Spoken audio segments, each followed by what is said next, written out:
नमस्कार। नमस्कार नमस्कार सभी साथियों को। क्या मेरी आवाज ऑडिबल है? आप में से कोई साथी मुझे बता सकते हैं चैट बॉक्स में कि क्या मेरी वॉइस ऑडिबल है? Okay, thank you sir. Thank you Ramesh sir, thank you Vishal sir, thank you Gauri sir, thank you Vishal sir, thank you so much, thank you. चलिए, तो आज के सुपर 90s क्लास में मैं आप सभी का तहे दिल से स्वागत करती हूँ। Thank you Lakshmi ma'am, thank you Keerta ma'am, thank you, thank you so much.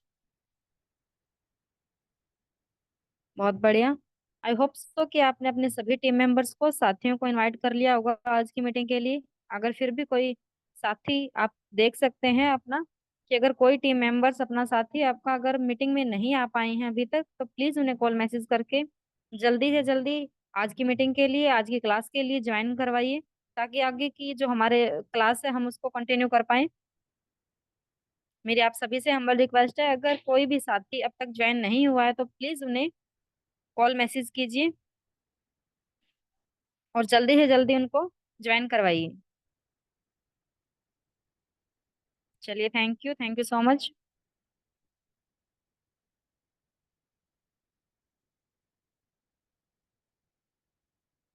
तो टाइम लिमिटेशंस को देखते हुए हम आज की मीटिंग को की शुरुआत करते हैं। मैं आप सभी की शानदार तालियों के साथ, एक्साइटमेंट के साथ, हम सभी के एक्साइटमेंट के साथ सुपर नाइट की जो हमारी नेक्स्ट आज क्लास होने वाली है उसके लिए मैं इनवाइट करती हूँ हमारे great CMD sir Rajesh Kavita Poonia sir को। Sir please come on the screen अगर आप आ चुके हैं। Thank you Sonia ji. Welcome sir. नमस्कार तो सर, प्रणाम। प्रणाम बेटा, प्रणाम। तो आज की क्लास को हम लोग शुरुआत करते हैं। जी सर। और सबसे पहले जो कल हमने बुक में होमवर्क दिया था, जी तो सर। उसके ऊपर कौन साथी बोलना चाहेगा? जी, कीर्ता मैम है सर, उन्होंने चैट बॉक्स में हैंड रेज किया है। हाँ, एक बार अपन म्यूट करो उनको। जी सर। हाँ जी कीर्ता मैम, आप अपने आप को अनम्यूट कर सकते हैं आप। जी, वेलकम मैम।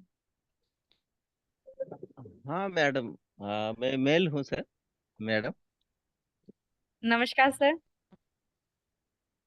हाँ नमस्कार। जी नमस्कार सर। सर। नमस्कार जी, नमस्कार। हाँ नमस्कार सर। मैंने तो कल जो आपने सिद्धार्थ का।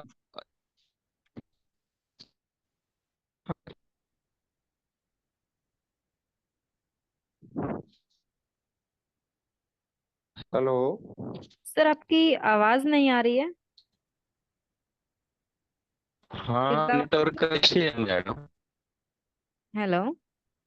नेटवर्क है मैडम। हाँ जी, नेटवर्क इशू है सर, प्लीज एक बार थोड़ा चेक कीजिए, नेटवर्क में आइए, हम आपको सुन नहीं पा रहे हैं। हाँ।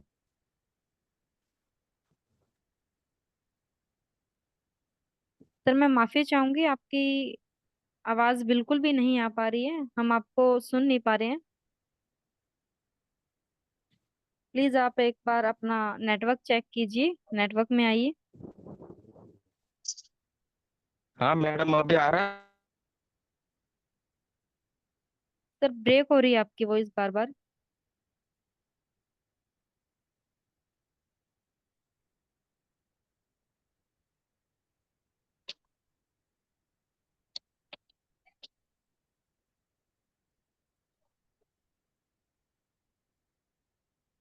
सोनिया जी, अगर किसी वजह से नहीं आवाज हो पा रहा तो आप नेक्स्ट साथी को एक बार इनवाइट कर लो, थोड़ी देर में आएंगे तो दोबारा एंट्रेज कर लेंगे फिर। Okay sir. तब तक विक्रम अली सर हैं सर। हाँ, हाँ जी विक्रम जी विक्रम को अली अपन सर। म्यूट करो।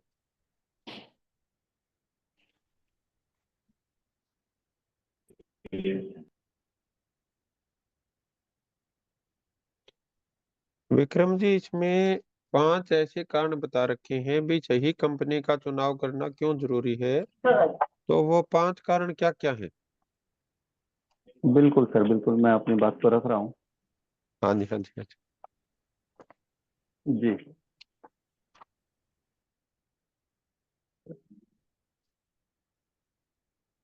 जी सर, मैं बात रखूं अपनी। हाँ हाँ, हाँ जी, हाँ जी। साथियों नमस्कार। मान आवाज कम कर। आज हम बात कर रहे हैं, जो कल हमारे को एक टॉपिक दिया गया था, हमारी जो बुक है, तो उसमें हमें हमारा जो टॉपिक है, मेन हेडिंग है कि सही कंपनी का चुनाव हम लोग कैसे करें। तो उसमें जो हमारे सामने 5 पॉइंट दिए गए थे कि सही कंपनी का चुनाव क्यों करें, अगर आप काम कर रहे हैं तो क्यों करें, चुनाव क्यों क्यों जरूरी है। और दूसरा पॉइंट उसमें दिया था, डायरेक्ट सेलिंग जो है पीढ़ी दर पीढ़ी का भी व्यापार है। और तीसरा पॉइंट जो हमारे सामने आया था, डायरेक्ट सेलिंग को लोग अपनी पहचान के लिए, अपने मान सम्मान के लिए करना चाहते हैं, इसलिए ये बिजनेस। और नंबर फोर्थ जो है वो डायरेक्ट सेलिंग, जो गुणवत्तापूर्ण उत्पादों के को लेके बात रही है। और पांचवा जो है, ये एक ऐसा बिजनेस है जिसके अंदर आप पूरे फैमिली के साथ इस बिजनेस को इन्वॉल्व होके कर सकते हैं। तो जो मैंने बुक को पढ़ा है उसको, उसके हिसाब से मैं पहले पॉइंट के ऊपर थोड़ा सा एक्सप्लेनेशन लेना चाहूंगा कि क्यों जरूरी है, कैसे करें किसी कंपनी का सही चुनाव। तो मैंने लिखा है कि मैं इस बात पे यही कहना चाहूंगा कि क्या असल में जो बात हम किसी से करते हैं या किसी के सामने वाले से करते हैं, क्या वो सच में उस बात पर खरा उतरता है। जैसे पैसे लेने देने के मामले में व्यवहारिक अगर हम बात करें कि भाई मैं 2 दिन में दे दूंगा, 4 दिन में दे दूंगा, क्या वो बातें सही होती है। क्या इसी तरीके से क्या कंपनियां भी जो वादा करती है वो उसे पूरा भी करती हैं या नहीं करती है। इसलिए हमें सही कंपनी का चुनाव करने से पहले, उसमें जुड़ने से पहले ये चीजें देख लेनी चाहिए कि शायद ऐसी कोई प्रॉब्लम्स हमारे सामने भविष्य में हो तो नहीं जाएगी। पर और अगर ऐसा नहीं होता और हम किसी ऐसी कंपनी का चुनाव कर लेते हैं, तो वहां पे न सिर्फ हमारा पैसे की बर्बादी होती है, साथ ही मैं कहना चाहूंगा कि पैसे को तो कहीं ना कहीं से रिकवर किया जा सकता है, लेकिन जो समय हम वहां पे लगाते हैं उसकी भरपाई नहीं हो सकती। और मैंने इसमें एक चीज लिखी है कि अब हमारी आयु तो बढ़ रही है पर आय नहीं बढ़ रही। क्योंकि बहुत सारे साथी, अगर हम बात करें इस एज में हैं, कि वो कहते हैं जी हमने तो बहुत सारी कंपनियां कर ली है और हम एक अच्छे मुकाम पे नहीं पहुंच पाए। तो मैंने इसीलिए ये बात लिखी है कि हमारी आयु तो बढ़ रही है लगातार, लेकिन हमारी इनकम इस नहीं बढ़ी। तो इसलिए हमारा फर्ज है, हमारी जिम्मेवारी है कि हम सही कंपनी का चुनाव कैसे करें। उसके लिए कंपनी का चुनाव क्यों जरूरी है, हमारे लिए ये बात आ जाती है। तो इसके साथ साथ इसी बात को थोड़ा सा आगे जोड़ते हुए मैं कहना चाहूंगा, तो बताओ हम इस उम्र में और क्या क्या काम बदले। अगर हम बात बदलने की भी आती है, पुनिया सर कहते हैं कि अगर आप नहीं करोगे तो, या आज डीएनएम की बात नहीं करते, वो डायरेक्ट सेलिंग की बात करते कि जी आज हम डीएम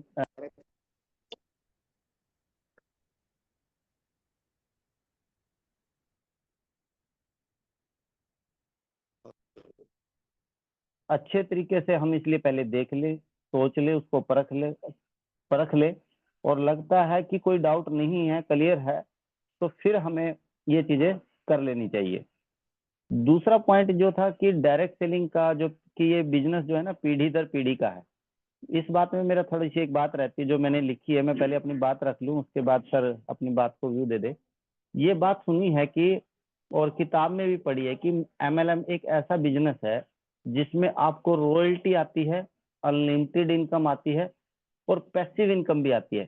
लेकिन मैं इस बात को पूरा सही नहीं मानता हूँ। क्यों नहीं मानता? क्योंकि आपको काम तो करना पड़ेगा।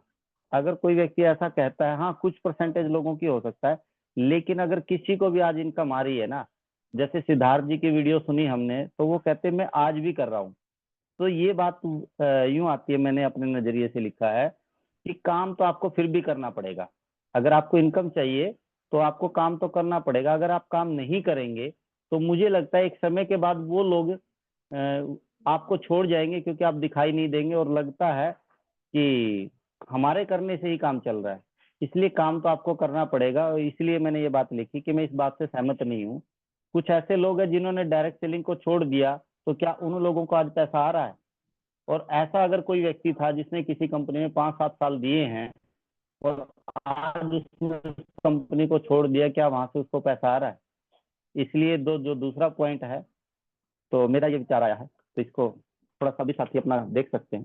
तीसरा है कि डायरेक्ट सेलिंग मान सम्मान और पहचान का बिजनेस है। इस बात को ऐसे मैं सहमत भी हूँ, और छोटी सी बात में कहते हैं अपनी सहमति में असहमति भी जताता हूँ। इस बात से मैं पूर्ण सहमत हूँ कि एक गलत डिसीजन या गलत कंपनी की वजह से हमारा नाम, पैसा, रिलेशन, रिस्पेक्ट, हमारी फेस वैल्यू बिल्कुल खराब हो जाती है। क्योंकि ये हमारा अनुभव ऐसा कहता है कि हम जितने लोग भी आज इस मीटिंग में हैं, तो हमारे पास भी कोई ना कोई ऐसा व्यक्ति आया होगा जिसने हमारे को कहीं ना कहीं ज्वाइन करवाया होगा, और जब उसने हमें ज्वाइन करवाया, हमारा पैसा चला गया, तो उसके बाद हमारी जो उसके प्रति जो नजरिया है, जो फेस वैल्यू है, वो कैसी हो जाती है।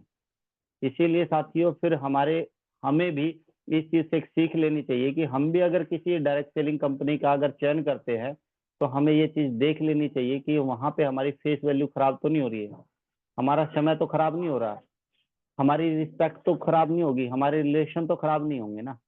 तो ये चीजें है, अगर नहीं हो रहे हैं तो हमें चुन लेना चाहिए। और ये बिजनेस ऐसा है कि इन सारी की सारी चीजों जो मैंने नाम लिए हैं, वो सारी आपकी प्लस होंगी। आपका मान सम्मान भी बढ़ेगा, आपके रिलेशन भी अच्छे होंगे, आपकी फेस वैल्यू भी बड़ी होगी। तो इस तरीके से। और नंबर 4 की तरफ हम जाते हुए हम कहते हैं डायरेक्ट सेलिंग में गुणवत्तापूर्वक उत्पाद। इस बात में कोई शक नहीं है, ये बात भी सच है। अगर किसी ने कोई व्यापार, दुकान, व्यवसाय और डायरेक्ट सेलिंग कंपनी अगर लंबे समय तक चलाने की अगर वो सोच के मार्केट में आया है, तो वो अपनी पहचान, इज्जत, नाम कमाना चाहता है, ये बात तय है। और वो ऐसी चीजें, ऐसे प्रोडक्ट, ऐसे प्लान, ऐसी क्वालिटी मार्केट में लेके आएगा। और वो लेके आएगा तो हाँ, उसका जो रिजल्ट है वो टाइम के साथ अलग अलग हो सकता है और अलग अलग टाइम में मिल सकते हैं। तो ये चीजें मैं कहना चाहूंगा कि ये भी अच्छा है। और लास्टली चलते हुए, परिवार की सक्रिय भागीदारी। हमारे परिवार में देखिए सभी लोग होते हैं, छोटे बड़े भी होते हैं, और मेरा मानना है कि ये बिजनेस जो है ना, वो फैमिली के साथ है। अगर एक हस्बैंड को डायरेक्ट सेलिंग कर रहा है, तो उसकी वाइफ को ही नहीं पता कि उसका हस्बैंड क्या कर रहा है, और वाइफ कर रही है तो हस्बैंड उसको सपोर्ट नहीं कर रहा है या उस तरीके से नहीं बताता कि उसकी वाइफ क्या कर रही है। और अगर एक फादर काम कर रहा है, तो उसके बच्चों को नहीं पता है कि वो क्या काम करते हैं। तो इसीलिए फैमिली सर भी इस चीज को बार बार इंक्लूड करते हैं कि ये जो फैमिली बिजनेस है, हमें फैमिली के साथ बैठ के करना चाहिए। और जब हम फैमिली के साथ ये बातें डिस्कस करेंगे, एक फादर को पता है कि उसका सन बेटा क्या कर रहा है, बेटे को पता फादर क्या कर रहा है, मम्मी को पता बेटी क्या कर रही है, बेटी को पता है भाई क्या कर रहा है, भाई को पता सिस्टर क्या कर रही है। अगर इस तरीके से सभी को पता होगा, तो जाहिर सी बात है कि हमारा बिजनेस भी बढ़ेगा। क्योंकि अक्सर देखा जाता है, वीडियो में देखा है, तो जब दो दोस्त आपस में बात कर रहे होते हैं कि भाई तेरी हाइट नहीं है, तो वो अपने दोस्त को बोलता है कि मेरे पापा एक ऐसा बिजनेस कर रहे हैं, वहां पे आपको अपनी हाइट बढ़ाने के लिए ये प्रोडक्ट मिल जाएगा। आपकी एक मदर है, अगर हम सोचते हैं कि हमारी मदर हमारी इस बिजनेस में क्या मदद कर सकती है, ऐसा नहीं है। जब आपकी मदर को पता होता है कि आप, उसकी बहू, उसका बेटा एक ऐसी कंपनी में काम कर रहा है कि उसके पास ऐसे ऐसे प्रोडक्ट है आयुर्वेदिक, तो वो आपकी मदर भी आपकी दूसरी दादी को, ताई को, पड़ोस वाली को ये बताती है कि मेरे बेटे ने मेरे को ऐसे प्रोडक्ट दिए जिसकी वजह से मैं ठीक हूँ, और तुम भी लेके देखो। तो इस तरीके से हमारी फैमिली जो होती है ना, हमारे बिजनेस को बढ़ाने में हमारी सहायक होती है। तो ये जो बिजनेस है, ये फैमिली बिजनेस है, और करने वाला अगर एक हो, तो बाकी लोग उसकी सपोर्ट में होते हैं। तो इतना ही, ये 5 पॉइंट थे, उसके लिए शुक्रिया। विक्रम जी, आपसे एक रिक्वेस्ट है सर, आपने जो पॉइंट शेयर किए बहुत अच्छा लगा, लेकिन जो बीच बीच में आपके सवाल थे वो दोबारा से पूछना, ताकि मैं उसको क्लियर कर पाऊँ। सर उसमें सेकंड में था मेरा कि हम्म। डायरेक्ट सेलिंग जो पीढ़ी दर पीढ़ी का व्यापार है, हम्म। एक व्यक्ति 2 साल 5 साल किसी भी कंपनी में देता है, हम्म। और उसके बाद अगर वो उस कंपनी को छोड़ देता है हम्म। तो उसके बाद उस कंपनी से उसको कोई पैसा नहीं आता, जबकि उसने 5 साल दिए हैं, उसने टीम बनाई है। देखो तो उसमें विक्रम जी, अगर हम कहीं भी किसी भी चीज में नाजायज उम्मीद रखेंगे तो जी हमारे को सर वैसा ही परिणाम मिलेगा। पीढ़ी दर पीढ़ी का मतलब क्या है सर? जैसे अभी आपका मकान खुद का किराए का है या अपने खुद का है? खुद का सर। अब सरकार मैक्सिमम क्या कर सकती है कि तहसील में जब ये कल को ट्रांसफर जाएगा तो ये आपके बच्चे के नाम या आपकी वाइफ के नाम ट्रांसफर हो जाएगा। बिल्कुल सर। अब इसको आप पीढ़ी दर पीढ़ी मानते हो या नहीं मानते? हाँ, पीढ़ी दर पीढ़ी है सर। लेकिन वही माँ बाप अगर उसका बच्चा सही रास्ते पर नहीं चलता तो उसकी हम्म। बेदखली की चीज अखबार में निकलवा देते हैं ना। हम्म। अब वो बेटा कहते भी ये माँ बाप झूठ बोलते हैं कि हम तो तुम्हारे लिए ऐसा कर रहे थे। हम्म। अब बताओ। हाँ, वो चीज तो है। समझ आ गया आपको? कंपनी कभी लेकिन भी ये नहीं बोलती सर कि आपने एक बार काम कर लिया और फिर आप कुछ भी करोगे हम तो भी आपको इनकम देंगे। जब आप नालायक औलाद को, बिना काम करने वाली औलाद को, जब आप उसके माँ बाप उसको साथ रखने के लिए तैयार नहीं है तो कोई कंपनी ऐसे लोगों को घर बैठे पैसे क्यों देगी भाई?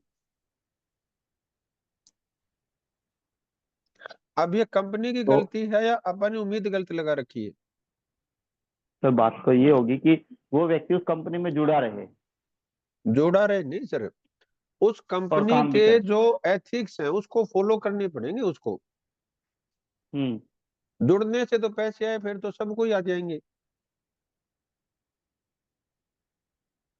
सर पीढ़ी दर पीढ़ी का मेरा सवाल ये है, अगर कोई अभी व्यक्ति हम्म पूछो सात आठ दोबारा। साल जी, मतलब कोई व्यक्ति 7 8 साल उसने काम किया है और हम्म। 7 8 साल में उसने एक अच्छा नेटवर्क खड़ा किया है जिससे हम्म। उसकी इनकम 1 लाख 2 लाख आ रही है, हम्म। लेकिन उसने काम करना छोड़ दिया।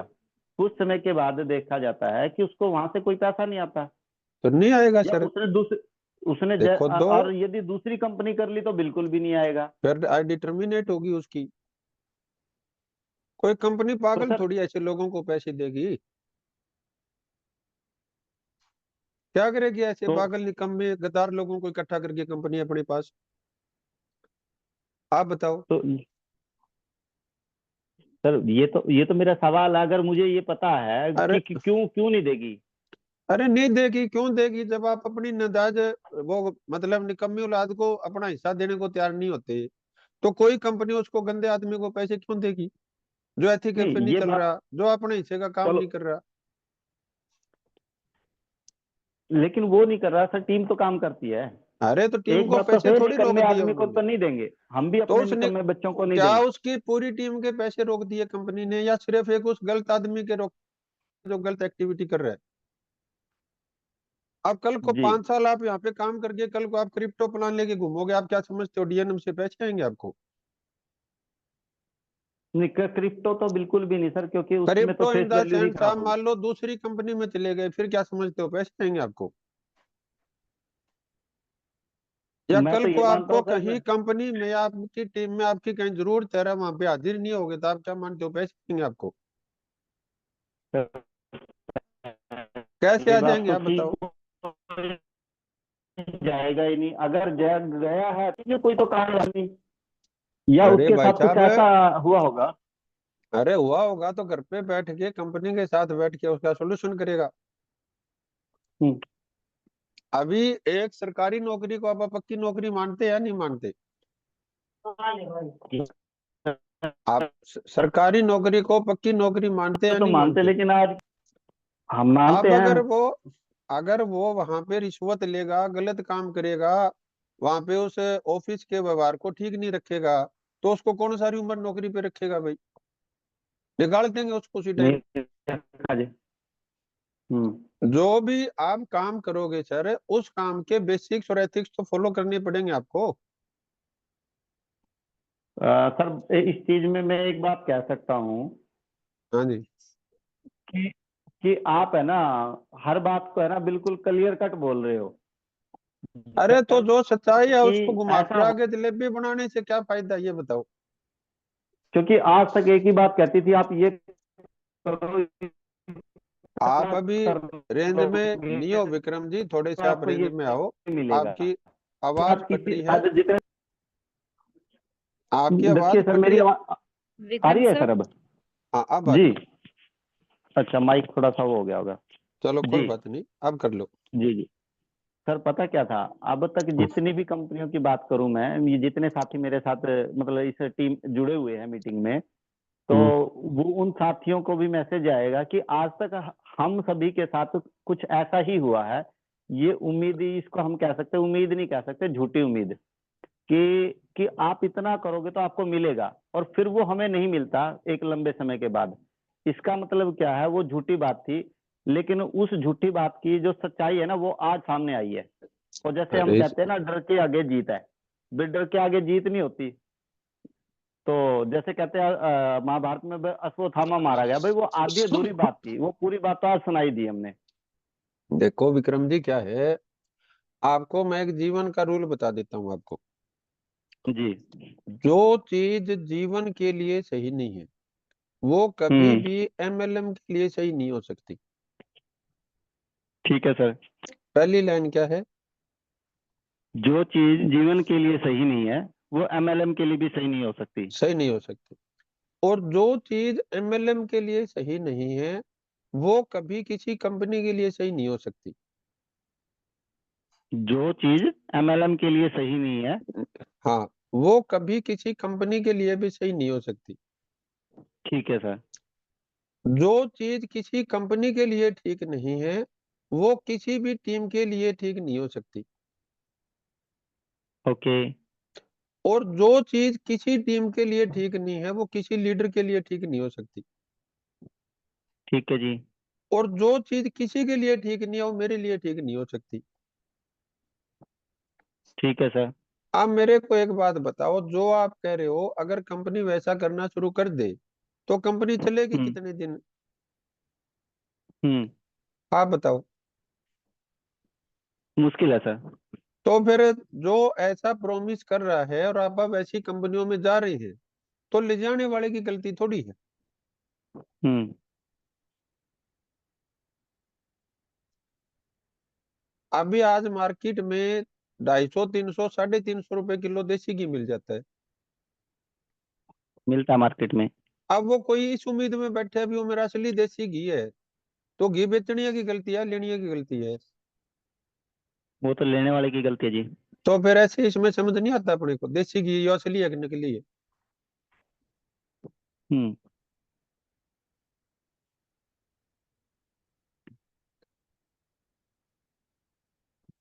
सर बिल्कुल। सर मैं एक बार वो रिपीट करवाना चाहूंगा।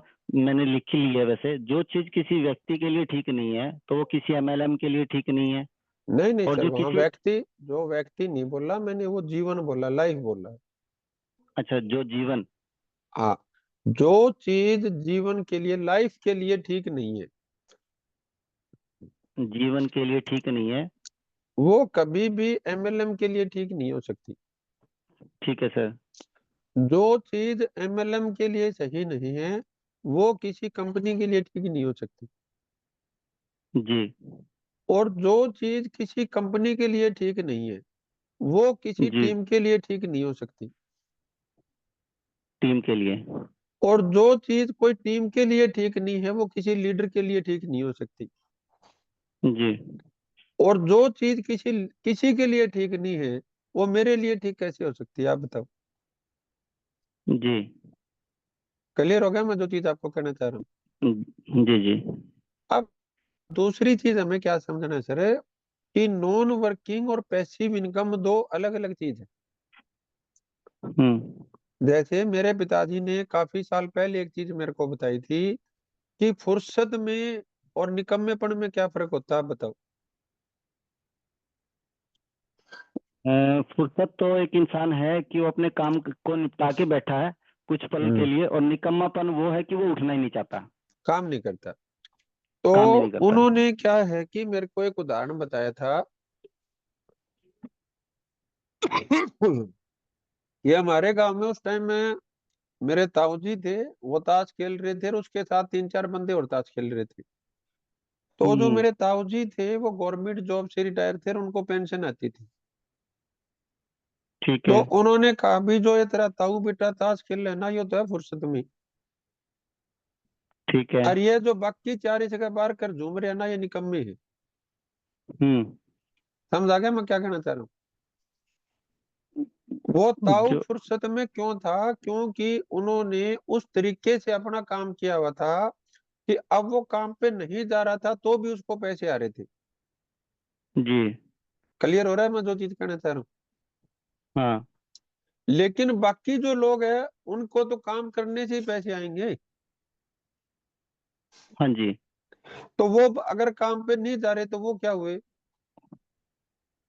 वो निकम्मापन है सर। समझ आ गई जो मैं कहना चाह रहा हूँ आपको?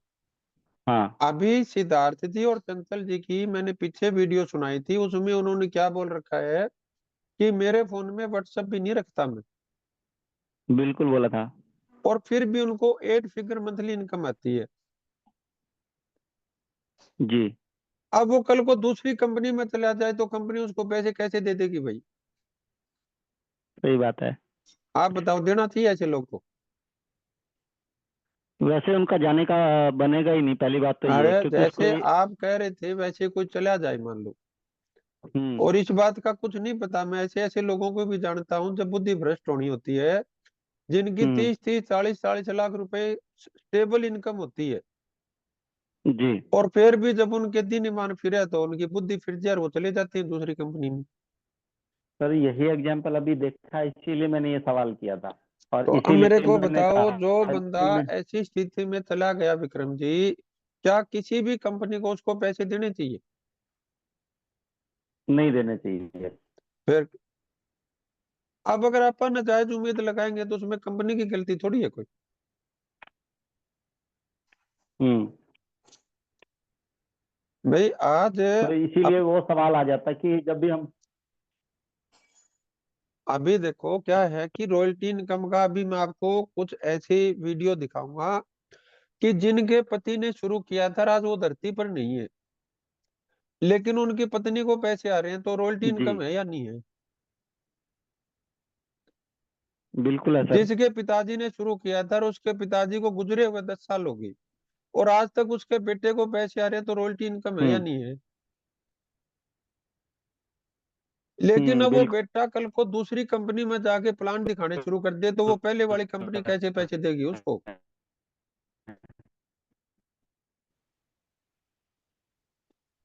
आवाज नहीं आ पा रही आपकी? नहीं देगी। हेलो। हाँ जी। सर आपकी आवाज बिल्कुल क्लियर है। लेकिन आपकी भी तो आनी चाहिए ना साथ में। सर मेरे को तो बिल्कुल क्लियर आ रही है। तो मेरे को भी तो पता चलना चाहिए ना। जी जी। तो अभी असल आप में सर। बताओ, रॉयल्टी इनकम है या नहीं? जी। तो अभी क्या है सर, हमें समझना पड़ेगा कि जैसे हमारा बच्चा है और आपा सुबह से शाम तक एक बात बोलते हैं भी, आपा बेटा काम ही क्यों करा, बच्चों के लिए तो कर रहे हैं, ये लाइन आपा कितनी हम्म। बारी बोलते हैं? खूब बोलते हैं। और ये बात सच है या झूठ है? सच है ये भी। लेकिन अब कल को आपका बच्चा कोई उल्टे पुल्टी चीज के लिए पैसे मांगे तो आप दे दोगे? नहीं देंगे। फिर आप वो ये कह दे, कल तक तो आप कह रहे थे, आप ये कह रहे थे बच्चों के लिए कमा रहे, अरे मेरे को पैसे नहीं दे रहे। फिर वो सही काम के लिए था ना, गलत के लिए नहीं ना। तो फिर जब आप अपने बच्चों के लिए इतनी देखते हैं तो क्या कोई कंपनी नहीं देखेगी? ये भी बात ठीक है। भाई असल में जब सर आप इसमें एक नजायज आप अपनी औलाद को नहीं दे रहे तो वो इतनी मतलब उनको क्यों दे देगी भाई? सर ये बात है ना, वो पहली बात से जुड़ गई है। लेकिन अब वो कहते हैं ना, अभी तक वो हल्के में थी लेकिन अब उस बात का वजन बन गया। कि जो अक्सर हम अब तक सुनते आए हैं आपसे कि किसी भी कंपनी जिस जहां भी आप काम करना चाहते, जिस कंपनी में आप काम करना चाहते, उसका चयन अच्छे तरीके से कर ले। हाँ वे जी। किसी का अच्छी कंपनी को चुनने से पहले आपको क्या क्या चीजें देखनी है। अब इस लेकिन बात के ऊपर बड़ी लंबी बात की जा सकती है। उसमें क्या है विक्रम जी, अपने को एक हफ्ता लंबी बात करनी है इस चीज पे। लेकिन जी मैं आपको प्यारे भाई क्या कहना चाह रहा हूँ आपको, कि जैसे कल को आप अपने बच्चे का रिश्ता करेंगे, जी अब मेरे को तो पता नहीं किसका बच्चा पसंद आ जाए, अब अगला भी तो मेरा ब्यों तो हम्म, देखेगा, बिल्कुल। या मेरे पसंद आने से रिश्ता हो जाएगा। नहीं, खाली आपके से तो नहीं। तो आपने तो दुनिया की सबसे अच्छी कंपनी सेलेक्ट कर ली, अब वो कंपनी जी भी तो आपको देखेगी कुछ देने से पहले, बिल्कुल देखेगी सर। या वैसे ही लुटा देगी अपने ऊपर। नहीं लुटाएगी। फिर भाई आप एक तरफा क्यों सोच रहे हैं? भी मैंने कंपनी को देख लिया, कंपनी भी तो अपने को देखेगी, बिल्कुल देखेगी सर। और तभी लंबा रिश्ता चलेगा। जी। क्लियर हुआ या नहीं हुआ? अभी सर बहुत अच्छे तरीके से क्लियर हुआ, और इसके ऊपर सभी साथियों के साथ अच्छी और हेल्थी बात हो सकती है कि हमें भी एक तो सबसे पहले एक अच्छी कंपनी देख लेनी चाहिए और किस आंकलन पे देख लेनी चाहिए, ये बात क्लियर हुई। और दूसरी, हम किस व्यक्ति के साथ जुड़ रहे हैं, ये बात भी क्लियर हुई है। हाँ, और हमें खुद को भी चेक करना है समय समय पे, ऐसा नहीं भी आप दूसरा ही दूसरा चेक करते रहो, जी जी। फिर भी गड़बड़ हो जाए। चलो सर, ये चीज है ना, मेरी बड़ी अच्छी क्लियर हुई है, बाकी साथियों का मुझे पता नहीं। चलो धन्यवाद sir. Thank you sir, thank you. Welcome welcome. Okay sir. तो कोई साथी है जिन्होंने कल वीडियो देखी हो और उसमें से कोई चीज अपनी बात शेयर करना चाहे? जी सर, खुशी यादव मैम का हैंड है जैसा। हाँ जी, खुशी जी को अनम्यूट करो। जी सर। हाँ जी खुशी मैम। नमस्कार सर। नमस्कार बेटा, नमस्कार। जी सर, वीडियो में से तो मेरे 4 पेज भर गए। बिल्कुल। चलो। तो मैं पॉइंट बताती हूँ, मेन मेन। हाँ जी। जी सर, तो उसमें एक बात ये आया था कि जब जो सर थे वो मीटिंग लेते थे स्टार्टिंग में, होम मीटिंग, मतलब होम मीटिंग तो नहीं है, जैसे मीटिंग में जब लोगों को बुलाते थे 25-30 लोगों को, तो उनमें से 1 या 2 आता था, या तो 1-2 भी नहीं होते थे, वो अकेले ही रहते थे और वही मीटिंग सुन के वापस आ जाते थे। तो हम्म। फिर इससे उनके जो दोस्त है वो उनका हौसला बढ़ाते थे। मतलब ये बोल के कि तुम तो 1-2 लाख की बात करते हो, यहाँ तो तेरे 150-150 ही रुपए आ रहे हैं। फिर वो हम्म। बोलते हैं कि हाँ भाई, बात तो वो है भाई अलग। तो वो उन्होंने आत्ममंथन किया, फिर उन्होंने तीनों चीजों पे उन्होंने मतलब सोचा विचारा कि सरकारी नौकरी, प्राइवेट नौकरी, जॉब, और एक ट्रेडिशनल बिजनेस। उन्होंने हम्म। सरकारी नौकरी के लिए ये बोला कि वहाँ पे लिमिटेड सैलरी होती है और लास्ट वीक में उधारी वाला काम चलता है। हम्म। प्राइवेट सेक्टर में जाने का तो समय होता है, लेकिन आने का कोई समय नहीं होता। हम्म। और ट्रेडिशनल बिजनेस में उन्होंने बोला कि ऑर्डर तो आराम से आ जाते हैं, लेकिन पैसा लेने के लिए टाइम लगता है। ऐसा लगता है कि मैं खुद का पैसा लेने जा रहा हूँ, लेकिन ऐसा लगता है कि मैं दूसरों से मांगने जा रहा हूँ। तो हम्म। उन्होंने मतलब तीनों को अच्छे से किया, कंपेयर किया, और फिर उसमें ये लगा उनको कि मैं अगर यहाँ पे अपने कुछ समय दे दूंगा, कुछ साल दूंगा, तो मैं भी इसमें बहुत अच्छा काम करूंगा। हम्म। उसके बाद सर इसमें एक बात ये आई थी कि हाँ, 14-15 साल से, मतलब एक जो व्यक्ति थे फॉरेन के थे, वो बाहर से आते थे और इंडिया में अपना वगैरह ये बिजनेस वगैरह बताने समझाने। तो वहाँ पे वो लोगों को विजिटिंग कार्ड देते थे। हम्म। तो लोग उस विजिटिंग कार्ड को ऐसे लेते थे जैसे कि मान लो 2-2 हज़ार के नोट मिल रहे हो, और ऐसे लेते थे लूट मार के। तो उन्होंने वो देखा, भाई ये क्या बात है, बाहर का व्यक्ति आ रहा है और अपने इंडिया के जो है वो ऐसे ले रहे हैं, इसमें क्या अलग बात है। इन्होंने क्या किया है, फिर उन्होंने हम्म। ये सोचा कि भाई इस इंडस्ट्री में सम्मान भी मिलता है, और वो जैसे विजिटिंग कार्ड दे रहे हैं और लोग ऐसे लूट रहे हैं जैसे 2 हज़ार के नोट है, और कंपनी भी उनको 1-1 करोड़ रुपए देती है साल का नेटवर्क बनाने का। तो उन्होंने ये कहा लास्ट में कि तब मैंने ये सोचा कि 14-15 साल बाद मैं भी 1 करोड़ ले सकता हूँ। मतलब उन्होंने वहां पे अपना विजन क्लियर किया। उन्होंने वो हम्म। देखा, वो उनके मतलब पीछे गए नहीं, ये नहीं पता, लेकिन उन्होंने वो उनको देखा और उससे सीखा, और फिर बोले कि मैं भी अब ऐसा ही काम करूँ, मैं नेटवर्कर ही करूंगा और अपनी जिम्मेदारियों को संभाल के देख के ही आगे बढ़ूंगा। हम्म। इसके बाद उन्होंने ये बताया कि मिडिल क्लास के लिए बहुत ही अच्छा प्रोफेशन है ये, मिडिल क्लास की फैमिली के लिए। उन्होंने बोला कि इसमें जैसे पैसा भी नहीं लगता है, क्योंकि जो हम पैसा दे रहे हैं उसका तो हम सामान ले रहे हैं। और और इसमें सबसे मेन बात ये है कि एक व्यक्ति नहीं, उस टीम के कई व्यक्ति उसका हाथ पकड़कर सिखाने के लिए तैयार होते हैं, हम्म क्योंकि किसी भी एरिया में, किसी भी इंडस्ट्री में ऐसा नहीं होता है। हम्म और आम आदमी के लिए ये बेस्ट बताया सर उन्होंने। और इसके अलावा उन्होंने एक बात बताई कि जैसे लोग कहते हैं कि बेस्ट कंपनी का चुनाव कैसे करें, तो उन्होंने एक एग्जांपल दिया अपने बेटे का, कि अपने बेटे से वो पूछते हैं, नहीं सॉरी, उनका बेटा उनसे पूछता है जब वो छोटा था, तो ऐसे कहता है, वो गाय को देखता है तो वो कहता है, पापा पापा ये क्या है? तो वो कहते हैं कि ये इसके 4 पैर हैं, सफेद रंग का है, तो ये काऊ है। कहता है ठीक है। फिर अगले दिन एक और गाय आ जाती है, वो थोड़े काले रंग की होती है, तो कहता है, पापा पापा ये क्या है? ये भी 4 पैर है लेकिन ये तो थोड़ी सी काली है। कहता है ये भी हम्म काऊ है। कहता है ठीक है। फिर अगले दिन उसने भैंस देख ली बेटे ने, वो बोला, पापा हम्म पापा ये क्या है? कहता है कि वो तो छोटा है, क्या इसको भैंस बताऊं? बेटा ये भी काऊ ही है। हम्म फिर अगली बार उसके बेटे ने एक बड़ा सा हाथी देखा। अब हम्म उस बेटे ने ये नहीं पूछा कि पापा पापा ये क्या है, उन्हें सीधा बोला, पापा ये देखो कितनी बड़ी काऊ। काऊ है। हाँ, काऊ है ये। तो मतलब उन उसके उस बेटे के माइंड में ये था कि 4 पैर वाली गाय ही होती है, काऊ ही है वो। तो ऐसे ही इन्होंने ये समझाने की कोशिश करी कि लोग समझते हैं कि हर कंपनी में जो भी जैसे कंपनी है जिसमें ज्वाइनिंग हो रही है, वो सारी जो है हमारी डायरेक्ट सेलिंग है। लेकिन ऐसा नहीं होता है, जिसमें हर मतलब कंपनी में ज्वाइनिंग हो रही हो और कंपनी हो, वो डायरेक्ट सेलिंग नहीं हो सकती हर एक चीज। अगर उसमें जैसे मनी सर्कुलेशन भी आता है, और मनी सर्कुलेशन में कभी भी प्रोडक्ट नहीं हो मिलते, उसमें पैसे से पैसे का काम होता है ना सर? हम्म जी। कुछ गलत हो तो आप बता भी देना, मैं तो फ्लो फ्लो में मैंने जो सीखा मैं वो बता दूंगी आपको। आपको लगता है मैं चुप रहने वाला हूँ फिर? चलिए ठीक है, कोई बात नहीं, मतलब कि मैं अभी तक सही हूँ। और फिर सर और भी है, उन्होंने बताया कि अच्छी कंपनी कौन सी होती है। पैसे, एक तो वो कंपनी पैसा नहीं लेती, पैसे के बदले सामान देती है, कैजुअल प्रोडक्ट होने चाहिए, क्वालिटी होनी चाहिए, और प्राइस ऐसा होना चाहिए जो जस्टिफाई करे। हम्म उसके बाद एक सवाल आया था कि कई लोग ऐसे होते हैं जो अपनी कंपनी को हमेशा सर्वश्रेष्ठ मानते हैं और दूसरे की कंपनी का बुराई करते हैं।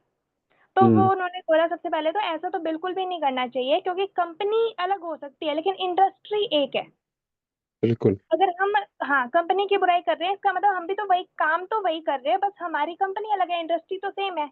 उन्होंने बोला हम्म अगर आप दूसरी कंपनी की बुराई कर रहे हो तो इसका मतलब ये है कि आप दूसरों की ताकत बढ़ा रहे हो, मतलब कि दूसरों को ताकत दे रहे हो। आप दूसरों को मत देखो, आप खुद की स्ट्रेंथ बढ़ाओ और खुद की ताकत को बढ़ाओ। हम्म जी। इसके अलावा सर ये भी बातचीत हुई थी कि अपनी फैमिली को लेकर कैसे साथ में रहें। उनकी मदर इन लॉ ने उनकी जो वाइफ है उनको समझाया था कि वो, उनकी जो वाइफ थी वो टीचिंग करती थी, टीचर थी वो। हम्म तो फिर उन्होंने हम्म पहले सोचा था भाई मैं तो इतना नहीं बोल पाऊंगी, मेरे हस्बैंड नेटवर्कर है वो कर लेंगे, मैं नहीं करूंगी। तो हम्म उनकी जो मदर इन लॉ है उन्होंने उनको समझाया अच्छे से, चंचल मैम को, कि एक तो इससे घर का माहौल अच्छा रहेगा, 2 in 1 कोऑर्डिनेटर रहेगा, मतलब सेम ड्रीम रहेंगे, एक दूसरे को समझ पाएंगे, और इस माहौल से बच्चों पर भी अच्छा प्रभाव पड़ेगा, मतलब बच्चे भी देखेंगे कि मम्मी पापा दोनों मिलके ऐसा काम कर रहे हैं। और अगर कपल इसमें इन्वॉल्व होता है तो ये आगे के लिए भी अच्छा रहता है, एक दूसरे को समझ पाते हैं, अगर कभी मीटिंग वगैरह में लेट हो जाते हैं तो वो हाँ समझ लेते हैं, अंडरस्टैंडिंग रहती है दोनों में। और ये हम्म, बताया इसमें सबसे मेन बात कि 1 और 1 2 नहीं होते, 1 और 1 11 होते हैं। बहुत बढ़िया। जी। और होम मीटिंग के बारे में भी बताया, अच्छी कंपनी के जांच के बारे में बहुत कुछ बताया सर। चलो बहुत बढ़िया। आपके लिए भी क्लैपिंग है, विक्रम जी के लिए भी क्लैपिंग है। बहुत बढ़िया। जी और सर, थैंक बाकी साथी जो आज नहीं बोल पाए वो कल आप जरूर जरूर बोलने का प्रयास करना। हालांकि हमने पिछले सेशन में भी लीगल को लेके काफी कुछ हमने बोला था, लेकिन फिर भी आज मैं उन स्लाइडों को थोड़ा सा मैं आपके सामने रूबरू करूंगा, ताकि मैं चाहता हूं भी आप कहीं भी काम करें, आप अंधेरे में रह के या अनजानेपन में काम ना करें। और मेरा ये फोकस है भी मतलब अज्ञानता की वजह से कोई बंदा पथ भ्रष्ट ना हो। हाँ, जो अपने लालच पे काबू नहीं रख पाया और फिर अगर वो कोई काम कर रहा है तो भी करेगा, उसका तो आप और मैं क्या करेंगे। तो जैसे गवर्नमेंट ने लिख दिया भी ये स्मोकिंग करने से आपके शरीर पे ये हानिकारक होते हैं, उन्होंने लिखवा दिया, फोटो बनवा दी, बड़ी फोटो बनवा दी, और फिर भी अगर कोई नहीं मान रहा तो नहीं मान रहा भाई, वो तो आप और मैं कुछ नहीं कर सकते। लेकिन मैं कोशिश करूंगा भी कोई भी बंदा कम से कम जो अपने माँ बाप का भाई इतना प्यारा है, जिनके ऊपर इतनी उम्मीदें हैं उनकी, वो कम से कम अज्ञानता की वजह से कोई ऐसी रास्ते पे ना जाए जो भविष्य में जाके उनके लिए या उनके परिवार के लिए वो चीज मतलब सपने पूरे करने वाले की बजाय जो हम हैं वैसे भी ना रह पाए। तो उसके लिए प्रियंका जी मैं रिक्वेस्ट करूंगा कि जो हमारा लीगल वाला पार्ट है उसको एक बार आप थोड़ा शेयर कर दो, ताकि हम इसको उसी हिसाब से आगे कंटिन्यू कर पाए।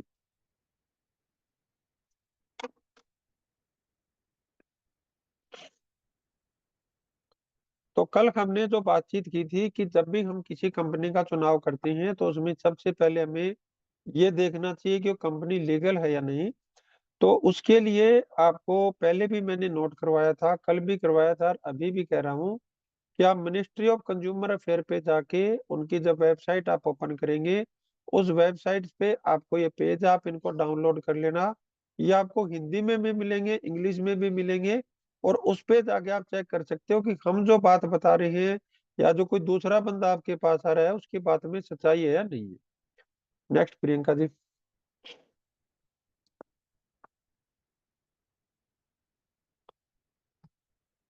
भारत सरकार डायरेक्ट सेलिंग की क्या परिभाषा देती है, इसमें आप क्लियर कट इसको देख लें, क्योंकि आपको ये चीज समझ आएगी कि प्रत्यक्ष बिक्री इकाई मतलब वो असली कंपनी, यानी वो ओरिजिनल डायरेक्ट सेलिंग कंपनी या बिजनेस है जो सीधे अपने बेचने वालों को, बेचने वालों मतलब डायरेक्ट सेलर के जरिए अपने प्रोडक्ट या सर्विस बेचती या प्लानिंग करती है। लेकिन इसमें वो कंपनियां शामिल नहीं होती जो पिरामिड स्कीम या मनी सर्कुलेशन स्कीम या जो क्रिप्टो या फोरेक्स की तरह चलती है, वो इसमें नहीं होती है। अब इसमें कुछ लोग आपके सामने ऐसे आते हैं जो मतलब उनकी कंपनी इंडिया से बाहर की है, तो उनके लिए भी भारत सरकार ने क्लियर कट लिखा हुआ है कि ये नियम उन कंपनियों पर भी लागू होते हैं जो भले ही भारत में बनी हुई नहीं है, लेकिन वे भारत के ग्राहकों को प्रोडक्ट या सर्विस बेचती या बेचने की प्लानिंग करती है। अगर मतलब कोई विदेशी कंपनी भी भारत में डायरेक्ट सेलिंग कर रही है तो उसके ऊपर भी ये नियम मानने पड़ेंगे। इसमें डायरेक्ट सेलिंग के दायित्व जब आप इसको अपलोड करोगे तो उसमें एक चीज आएगा, प्रत्यक्ष बिक्री इकाइयों के दायित्व, कि हर डायरेक्ट सेलिंग कंपनी का इंडिया में कम से कम एक ऐसा ऑफिस होना चाहिए जो उसका रजिस्टर्ड हो, वो फिजिकल मौजूद हो। मतलब जो बंदा आपको ये बोलता है कि सिर्फ हमारा यहाँ पे ऑनलाइन बिजनेस है या हमारा डिजिटल बिजनेस है, फिजिकल उनका कोई ऑफिस नहीं है, तो ऐसी किसी कंपनी में काम करते हो तो भारत सरकार उस कंपनी को गैर कानूनी कंपनी मानती है। इसका आप स्क्रीनशॉट लेना चाहे ले सकते हैं, और आगे भी आप अपने स्क्रीनशॉट फटाफट लेते रहना। नेक्स्ट प्रियंका जी।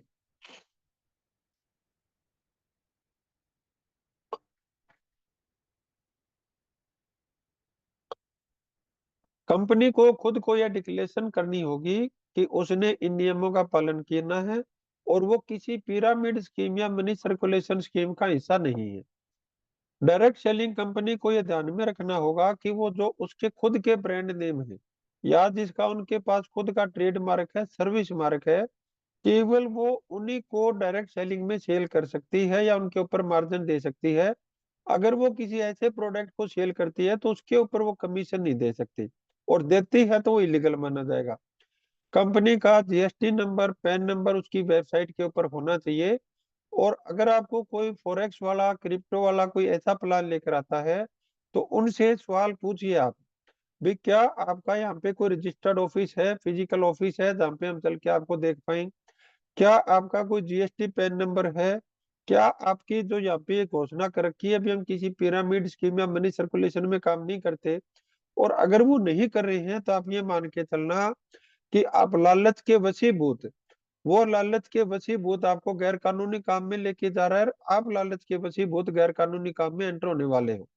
उसका खामियाजा क्या होगा वो अखबारों में आप पढ़ते ही हो भी, आज इतने पकड़े गए, इतने पकड़े गए, उनमें कहीं ना कहीं फोटो भी आ जाएगी। फिर कंपनी को पहले सेलर के डॉक्यूमेंट्स और पता ठीक से वेरीफाई करना होगा, फिर उसे ऑफिशियल आईडी देना होगा। कोई भी जो लीगल कंपनी है वो पहले आपके डॉक्यूमेंट्स को, यानी जिसको हम बोलते हैं केवाईसी, वेरीफाई करेगी और फिर आपको काम करने की इजाजत देगी। अगर कोई कंपनी आपको बिना डॉक्यूमेंट्स के बोलती है कि आप हमारे यहाँ पे काम कर लो, तो ये मान के चलना कि वो कंपनी लीगल काम नहीं कर रही है। कंपनी को हर सेलर की पूरी जानकारी रखनी होगी, जैसे उसका ID, address, email, phone number. तो इसलिए हर डायरेक्ट सेलिंग कंपनी आपसे अपनी ज्वाइनिंग के लिए आपसे Aadhaar card, PAN card, bank account, mail ID, mobile number लेती है। तो ये चीज आप उनके साथ भी शेयर कर सकते हो, जो ये बोलते हैं भाई मेरी आईडी तो लगा दे लेकिन मैं आधार कार्ड नहीं दूंगा, पैन कार्ड नहीं दूंगा। तो आप उनको ये बोलो भी ये भारत सरकार ने कंपनी को बोला हुआ है कि उसके बिना वो हमें आईडी नंबर अलॉट नहीं कर सकती है। तो स्क्रीनशॉट ले लिया होगा आपने। Next Priyanka ji. Direct selling company और डायरेक्ट सेलर के कर्तव्य, ये दोनों चीज क्यों लिखे हुए हैं इस चीज को आप समझ लेना। इसका मतलब भारत सरकार क्या कह रही है कि जो नियम कानून या जो धाराएं जो सजा डायरेक्ट सेलिंग कंपनी के ऊपर लागू है, अगर कोई डायरेक्ट सेलर इलीगल या अनएथिकल काम करता है तो उसके ऊपर भी वही सेम धारा लागू होगी जो उस कंपनी के ऊपर लागू होती है। कुछ लोगों को ऐसे लगता है कि कंपनी के डायरेक्टर पकड़े जाएंगे, कंपनी के वो हो जाएंगे, मेरा क्या बिगड़ेगा। तो ऐसे भ्रम के अंदर जाके आप गैर कानूनी काम मत करना, और मतलब ऐसे लालच में मत आना। जो इसमें लिखा हुआ है इसको आप क्लियर कट पढ़ भी सकते हो। जो भी बातें, दावे, उदाहरण या जानकारी कंपनी या सेलर किसी को बताए वो सब सच और सत्यापित करने लायक होना चाहिए। जैसे अभी विक्रम अली जी ने बताया कि हमें आज तक ऐसी ऐसी बातें बताई गई जो सत्य नहीं है। तो ऐसी स्थिति में अगर वो विक्रम अली जी के पास कोई प्रूफ हो रिटर्न में या कोई रिकॉर्डिंग हो, तो वो उस बंदे के पास जाके, उस बंदे के खिलाफ जाके अगर कोई मतलब वो एफआईआर दर्ज करते हैं, तो उसके ऊपर वही सेम धाराओं पे कानूनी कार्रवाई लागू होगी जो उस कंपनी के ऊपर लागू होनी थी। इस चीज को आप समझने का प्रयास करें। ऐसा कोई भी तरीका न अपनाया जाए जो धोखा देने वाला, गलतफहमी फैलाने वाला या अनुचित हो। प्रत्यक्ष बिक्री करने वाली कोई इकाई या प्रत्यक्ष विक्रेता, ये दोनों लिखे हुए हैं, ध्यान कर लेना आप इस चीज को।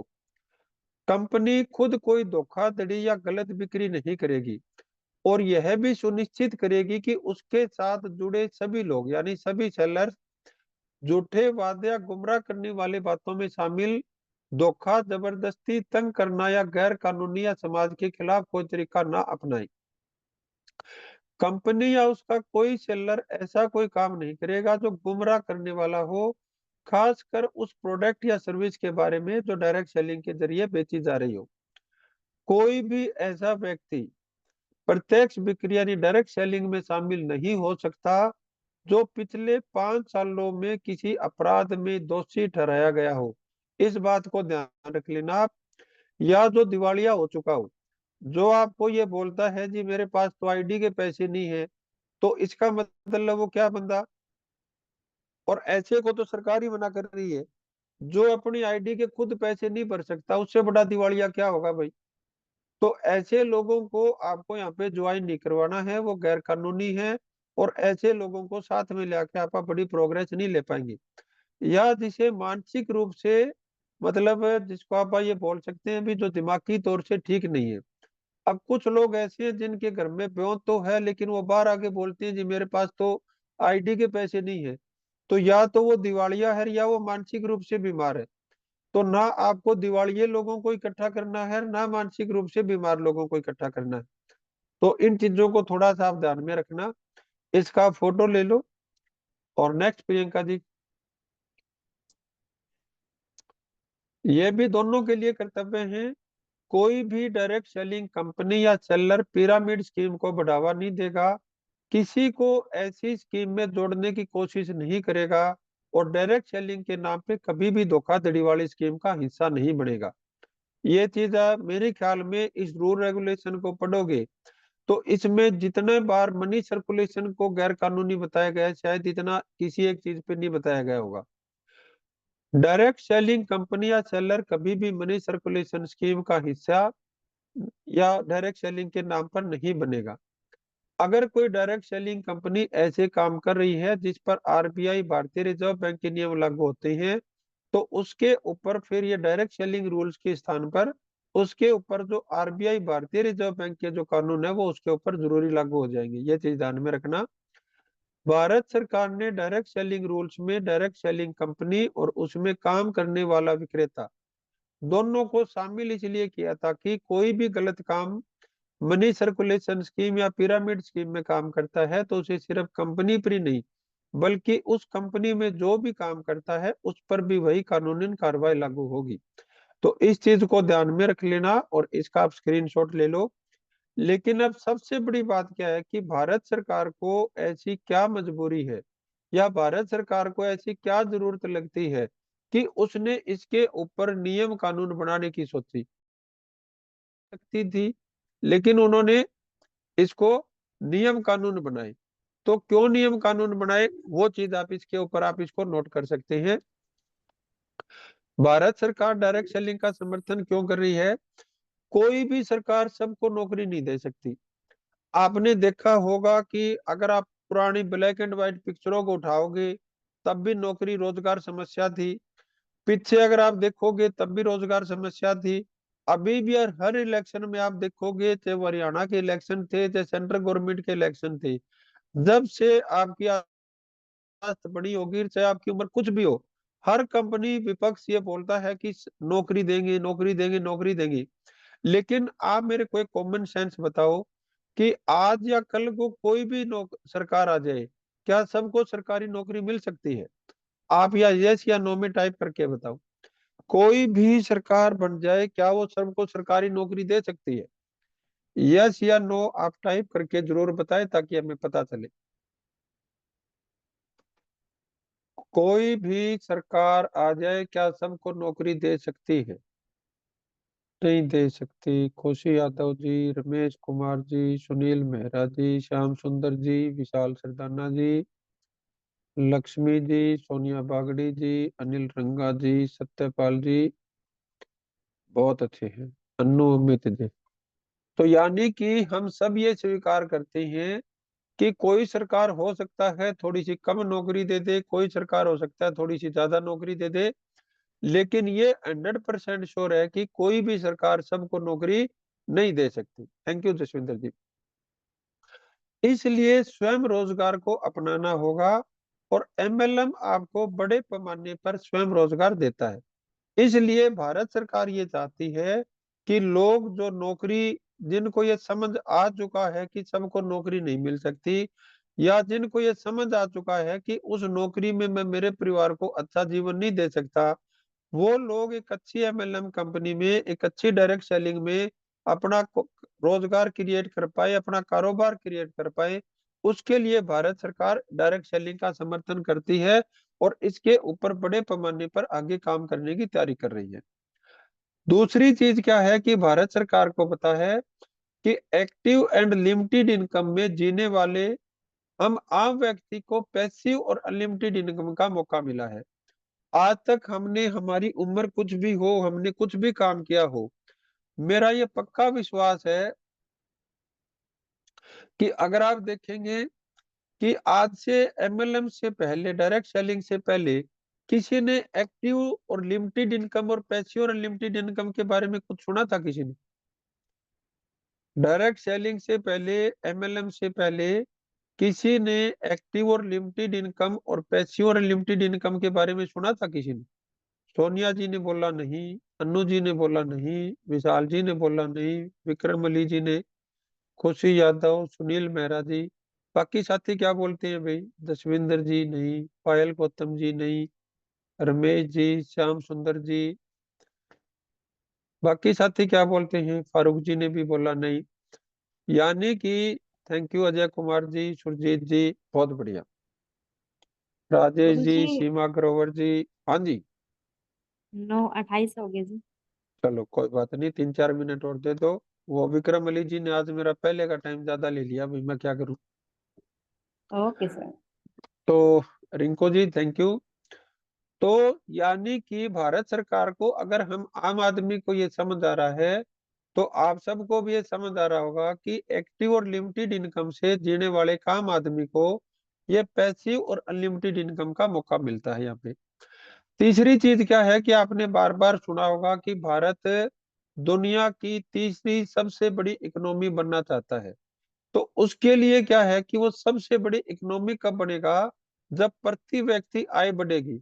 और वो प्रति व्यक्ति आय बढ़ाने के अंदर जो एक बहुत बड़ा योगदान जो दे रही है या जो दे सकती है वो डायरेक्ट सेलिंग इंडस्ट्री है, एमएलएम इंडस्ट्री है, जिसके लिए भारत सरकार इसका समर्थन कर रही है।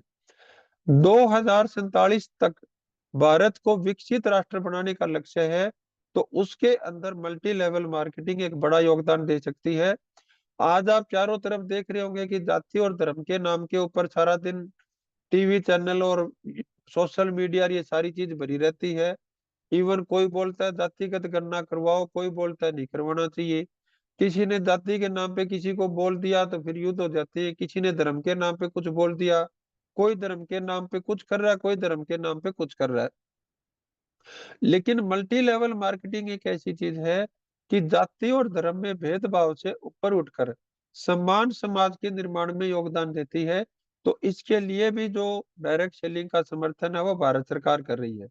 और सबसे बड़ी चीज क्या है जो आम आदमी समझ सकता है कि 100% पक्के बिल के साथ काम होता है, जिससे सभी प्रकार के टैक्स बहुत बड़ी मात्रा में भारत सरकार और राज्य सरकार को मिलते हैं।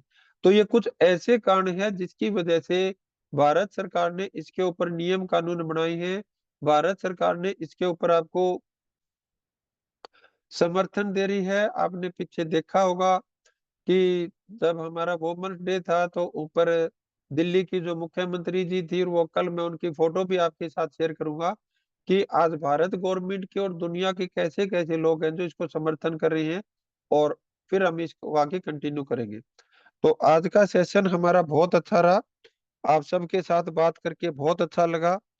और वैसे तो ये एपिसोड में एक दो के बाद देता, लेकिन क्योंकि आज थोड़ा सा पैसिव इनकम को लेके थोड़ा ज्यादा चर्चा चली, तो सोनिया जी ये 43 नंबर एपिसोड है हमारा।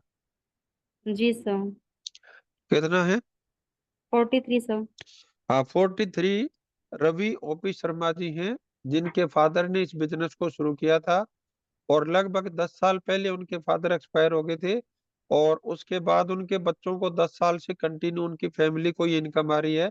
और वो 7 फिगर इनकम है, कोई ऐसा नहीं है 10-20 हजार रुपए महीना इनकम आ रही है। 7 फिगर से ऊपर की इनकम है वो। तो जब आप इसको सुनोगे तो आपको पता चलेगा। तो episode number 43 Ravi OP Sharma ji का ये एपिसोड है जो आपको सुनना है। उसमें से आपको नोट्स बनाने हैं। और किताब के अंदर अगर आप देखेंगे तो आपको 46 नंबर से लेके और आप ये मान के चलो 54 नंबर तक आपको इसके ऊपर नोट्स बनाने हैं। Okay Guru ji. 46 to 54। Ji sir. ठीक है। हाँ जी। और इसमें आप सभी साथियों को ये देखना है कि इसमें पॉइंट दिए हुए हैं कि पॉइंट है, तो आपको ये नोट डाउन करना है कि आप जिस कंपनी में काम कर रही हैं उस कंपनी में आपके हिसाब से उसके कितने पॉइंट हैं। Okay sir. ठीक है। हाँ जी। तो कल मैं पूछूंगा किसने पॉइंट बनाए और कितने नंबर उसके आए। तो ये दो चीज आप इसको नोट डाउन कर लेना। कल फिर हम शाम को 8:30 बजे मिलते हैं। आप सबसे बात करके बहुत बहुत अच्छा लगा, बहुत बहुत धन्यवाद। Thank you. और विक्रम ओके जी गुरु का, जी। खुशी यादव जी का विशेष धन्यवाद। उन्होंने इस सेशन को बहुत महत्वपूर्ण, बहुत यूजफुल बनाया। और कल मैं उम्मीद करूंगा कि कल कुछ नए साथी होंगे जो हैंड रेज करेंगे। Thank you. बिल्कुल sir. Thank you sir, thank you so much. मैं शानदार तालियां चाहूंगी गुरु जी के लिए चैट बॉक्स में।